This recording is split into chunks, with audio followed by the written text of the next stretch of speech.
Yeah, there are quite a lot of like differences and like some similarities too.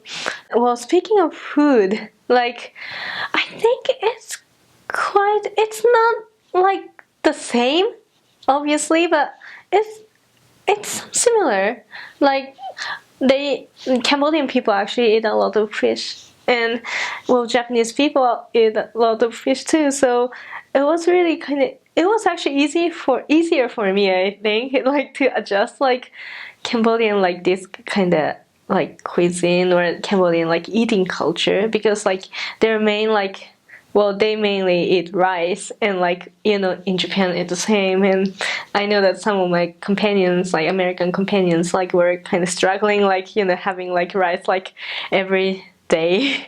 And but I loved it. And but I think that people were really different. I think like the living styles are quite different, I believe.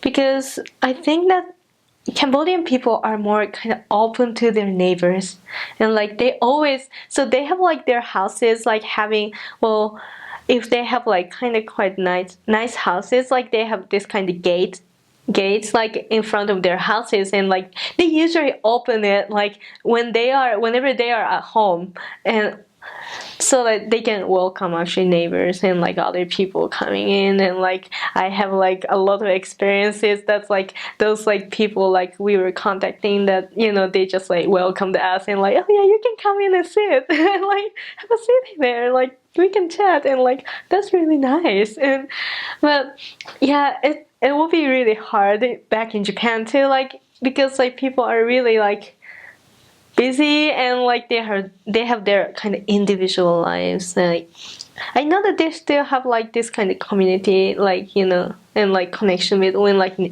people in neighbors, but that will be probably pretty different. And yeah, like both of like them have like kind of like bigger religious background as Buddhism, but they have different like different kinds of Buddhism, like in Cambodia and like in Japan. And like in Japan, like it's more kind of Buddhism, like it's becoming like really more culture, like oh yeah, it's kind of like tradition, like it's really like Japanese like kind of cultural religion.